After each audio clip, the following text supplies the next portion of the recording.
Ei pessoal, hoje eu vou ler para vocês o capítulo 1, Aprendendo a Falar a Linguagem de Deus. Ao que Jesus lhes disse, tende fé em Deus, porque em verdade vos afirmo que se alguém disser a este monte, ergue-te e lança-te no mar, e não duvidar no seu coração, mas crer que se fará o que diz, assim será com ele. Marcos 11, versículos 22 e 23. Você tem problemas? A resposta está bem debaixo do seu nariz, pelo menos em grande parte. Não creio que alguém possa viver em vitória sem estar bem informado do poder das palavras.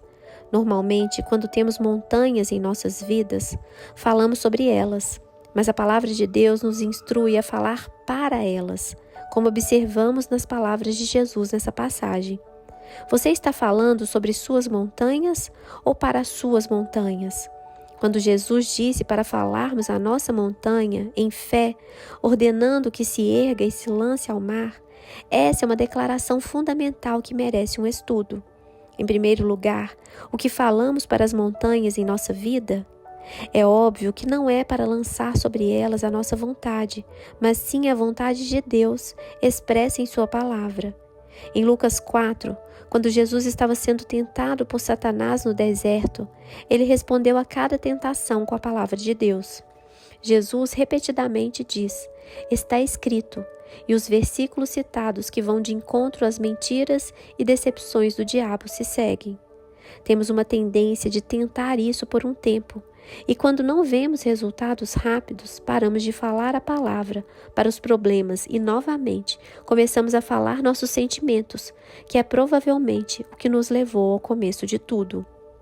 Um entalhador pode martelar uma pedra 99 vezes sem que haja evidência de que esteja acontecendo alguma coisa.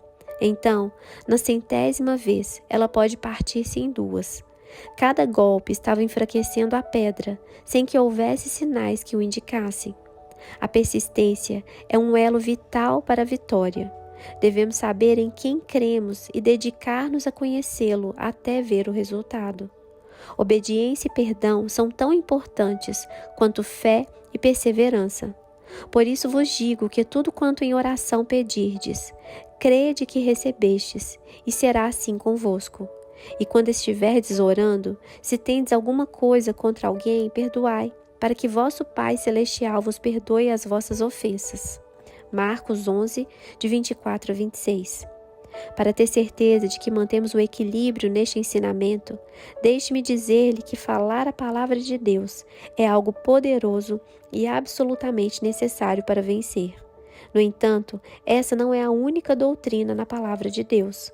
Por exemplo, a obediência é igualmente importante. Se uma pessoa pensa que pode viver em desobediência e ao mesmo tempo falar a palavra de Deus para suas montanhas e ainda assim ser vitoriosa, ficará profundamente desapontada, como Jesus demonstra claramente nessa passagem. Marcos 11, de 22 a 26, deve ser considerado como um todo. No versículo 22, Jesus disse que devemos ter fé em Deus. No versículo 23, ele ensina a liberar a fé falando para as montanhas. No versículo 24, ele fala da oração e da importância de orar crendo. No versículo 25, Jesus manda perdoar. E no versículo 26, ele afirma claramente que se não perdoarmos, também nosso Pai Celestial não perdoará as nossas ofensas. Não há nenhum poder em falar a uma montanha se o coração estiver cheio de falta de perdão. E esse é um problema endêmico entre os filhos de Deus. Multidões de pessoas que aceitam Cristo como seu Salvador pessoal se decepcionam ao tentar colocar em prática um dos princípios de Deus, enquanto ignoram completamente o outro. Obediência é o tema central da Bíblia. Para muitos de nós, a vida está um caos por causa da desobediência. A desobediência pode ser resultado de ignorância ou de rebelião. A única maneira de sair do caos é arrepender-se e retornar à submissão e à obediência. Não ignore os sis e os mas. Se atentamente ouvires a voz do Senhor, teu Deus, tendo cuidado de guardar todos os teus mandamentos que hoje te ordeno, o Senhor, teu Deus, te exaltará sobre todas as nações da terra.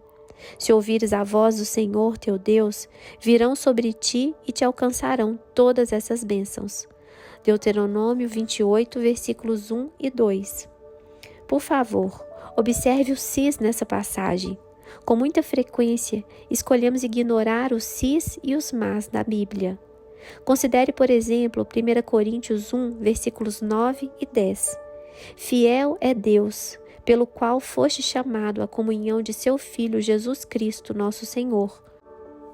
Rogo-vos, irmãos, pelo nome de nosso Senhor Jesus Cristo, que faleis todos a mesma coisa e que não haja entre vós divisões. Antes, sejais inteiramente unidos na mesma disposição mental e no mesmo parecer. Deus é fiel e nos beneficiamos dessa fidelidade ao honrá-lo em obediência nos relacionamentos. A desobediência não muda a Deus. Ele é fiel apesar da desobediência. A obediência, no entanto, abre a porta para a bênção que já foi liberada por causa da bondade de Deus. Este livro seria uma tragédia na minha avaliação se eu tentasse ensinar que podemos receber o que dizemos, sem esclarecer que isso deve se alinhar com a palavra de Deus e sua vontade. Falar para nossas montanhas não é como um passe de mágica ou encantamento que usamos quando estamos com problema, ou quando queremos alguma coisa e continuamos num estilo de vida desobediente e carnal. Crianças, eu, porém, irmãos, não vos pude falar como a homens espirituais, e sim como a carnais, como a crianças em Cristo. Enquanto estivermos na carne, devemos orar e esperar que Deus nos mostre misericórdia e não nos dê o que pedimos. Falamos muitas coisas que são da nossa vontade e não da vontade de Deus, simplesmente porque não conhecemos a diferença. Como bebês em Cristo, simplesmente não sabemos como falar ainda, como Paulo diz nessa passagem. Assim como bebês naturais devem aprender a falar a língua dos mais velhos, assim os cristãos devem aprender a falar a maneira de Deus, aprendendo a falar a linguagem de Deus. Ora, todo aquele que se alimenta de leite é inexperiente na palavra da justiça, porque é criança. Mas o alimento sólido é para os adultos, para aqueles que pela prática têm as suas faculdades exercitadas para discernir não somente o bem, mas também o mal. Hebreus 5, versículos 13 e 14. Precisamos de tempo para aprender a palavra de Deus e conhecer seu coração. Embora muitas coisas estejam claramente definidas na palavra e seja óbvio qual é a vontade de Deus, há outras coisas que não estão escritas em preto e branco. Devemos conhecer o seu coração e ser guiados pelo seu espírito. A Bíblia não diz que tipo de carro comprar ou quando vender a casa e comprar uma nova, ou em qual empresa trabalhar. Quando trabalhamos em uma empresa e queremos uma promoção, esse desejo pode ser a vontade de Deus para nós, mas também pode ser cobiça. Como saber a diferença? O tempo é a resposta. Leva tempo para conhecer a Deus, conhecer nosso próprio coração e ser totalmente sincero com nós mesmos e com Deus. Leva tempo para aprender sobre motivações e discernir se as nossas são puras. Se for da tua vontade, nada tendes porque não pedes. Pedes e não recebeis, porque pedes mal para esbanjardes em vossos prazeres. Tiago 4, versículos 2 e 3. Uma vez ouvi dizer que uma pessoa de fé nunca orará, se for da tua vontade. Não houve nenhuma outra explicação, portanto, como uma recém-convertida, tomei a declaração ao pé da letra. Da mesma forma, ouvi que eu poderia ter o que dissesse, mas ninguém me falou que eu precisava crescer.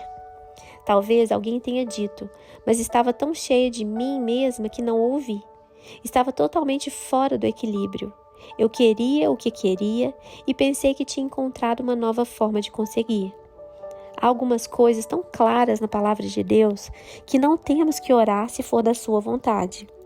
A salvação é um bom exemplo. Em 1 Timóteo 2, de 3 a 4, a Bíblia declara que é da vontade de Deus que todos sejam salvos e cheguem ao seu pleno conhecimento. Eu nunca oraria, querido Pai Celestial. Peço em nome de Jesus que salve essa pessoa se for da sua vontade. Eu já sei que é da vontade de Deus salvar aquela pessoa. Tiago 4,2 diz que não temos porque não pedimos. O versículo 3 diz que às vezes pedimos e não recebemos porque pedimos mal e por motivos egoístas. Percebo que às vezes é difícil pensar isso de nós mesmos. Contudo, é verdade, principalmente para o crente, que não permitiu o processo de purificação de Deus em sua vida. Nesse estado, uma pessoa tem Deus dentro dela, mas também tem uma abundância de si mesma. Quando o que pedimos não está claramente descrito na palavra e não temos certeza da resposta de Deus, é sábio e é um ato de verdadeira submissão orar, seja feita a tua vontade. Lembro-me de um exemplo muitos anos atrás, quando meu marido Dave e eu estávamos de férias num lindo lugar na Geórgia. Estávamos muito cansados e Deus permitiu que tivéssemos um tempo de folga para recobrar nossas energias. Gostamos tanto do lugar que planejamos levar nossos filhos para passar umas férias prolongadas no ano seguinte. Estávamos cheios de planos e animadamente falávamos sobre eles. Comecei a declarar, fazer uma confissão verbal. Voltaremos aqui nas férias do ano que vem e toda a nossa família será abençoada neste lugar. De repente, o Espírito Santo falou em Tiago 4,15. Em vez disso, devias dizer, se o Senhor quiser, não só viveremos, como também faremos isto ou aquilo. E mais tarde, ao estudar este versículo, também observei o versículo 16. Agora, entretanto, vos jactais falsamente das vossas arrogantes pretensões. Toda jactância semelhante a essa é maligna. Há uma diferença entre fé e confiança, tolice e presunção. A menos que a diferença seja discernida, a vida espiritual se torna uma tragédia em vez de um triunfo. Pessoalmente, não sinto que seja fraca na fé quando oro, Senhor, eu quero isto, se for da sua vontade. Se isso se encaixa no teu plano, se for o teu melhor para mim e se for no teu tempo. Provérbios 3,7 diz, não sejas sábios aos teus próprios olhos. Guardo esse versículo no coração e acredite, ele me poupou de muita angústia. Houve um tempo em que pensei que soubesse tudo e que se todos me ouvissem, nos daríamos bem. Descobri, no entanto, que não sei absolutamente nada comparado com o que Deus sabe. Devemos resistir à tentação de brincar de ser o Espírito Santo. Pelo contrário, devemos deixar Deus ser Deus. Equilíbrio, sabedoria, prudência, bom senso e bom julgamento. Todo prudente procede com conhecimento, mas o insensato espraia a sua loucura. Provérbios 13:16. Percebo que nos meus 20 anos de observação do reino de Deus, que pessoas e mestres têm dificuldade com equilíbrio. A doutrina que se refere ao poder das palavras, à língua, à confissão, a proclamar as coisas que não são como se fossem e chamar coisas à existência, é um exemplo pelo qual tenho visto pessoas chegarem ao extremo. Parece que a carne quer viver à beira do caminho e tem dificuldade em se manter nos limites de segurança. Sede sóbrios e vigilantes. O diabo, vosso adversário, anda em derredor, como leão que ruge, procurando alguém para devorar. 1 Pedro 5,8. Os extremos são, na verdade, o playground do diabo. Se ele não pode levar um crente a ignorar completamente a verdade e viver decepcionado, sua próxima tática será torná-lo tão parcial e sem equilíbrio com aquela verdade que não estará numa condição melhor do que antes. Às vezes, ele estará bem pior. A sabedoria é o tema central da palavra de Deus. Na verdade, não há verdadeira vitória sem ela.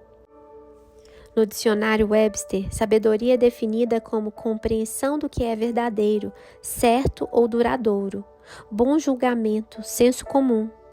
Tenho lidado com muitas pessoas nos últimos anos, tanto leigos quanto ministros da igreja, que simplesmente não usam o bom senso. A sabedoria não é radical. Provérbios 1, de 1 a 4, diz que a sabedoria é cheia de prudência, e a prudência é boa despenseira. Neste mesmo dicionário, prudência é definida como administração cuidadosa, economia.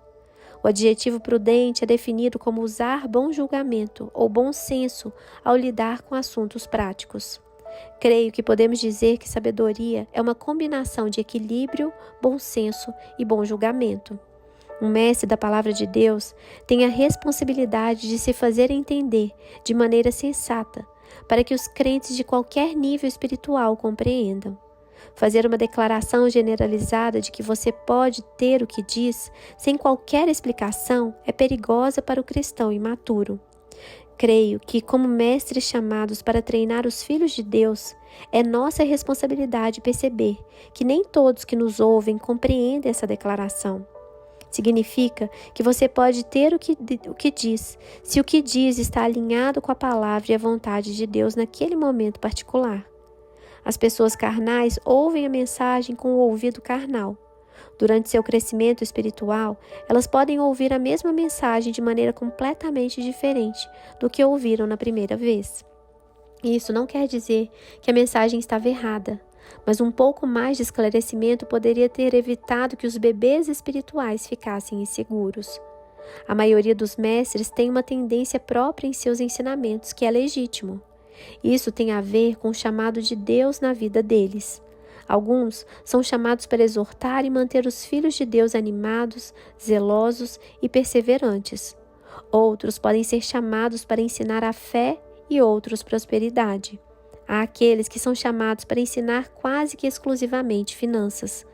Muitos têm sido chamados para ensinar e ministrar sobre a cura. Penso que quando as pessoas são chamadas para fazer alguma coisa, estão tão cheias do que Deus colocou nelas, que se não forem cuidadosas, podem ficar tendenciosas. Podem começar a agir como se o que estão ensinando fosse a única coisa importante na Bíblia. Isso pode não ser intencional, mas novamente sinto que é nossa responsabilidade ter certeza de que estamos apresentando o material de forma equilibrada. Lembrando que os bebês em Cristo só conhecem o que ministramos a eles e nada mais.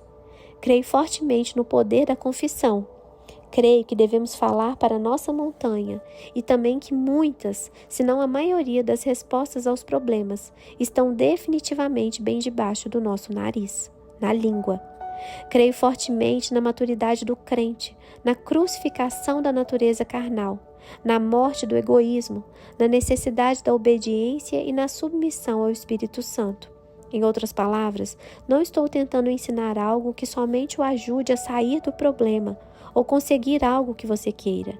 Tenho esperança de ajudá-lo a aprender como cooperar com o Espírito Santo para ver a vontade de Deus cumprida em sua vida. Que Deus abençoe você e até o próximo capítulo.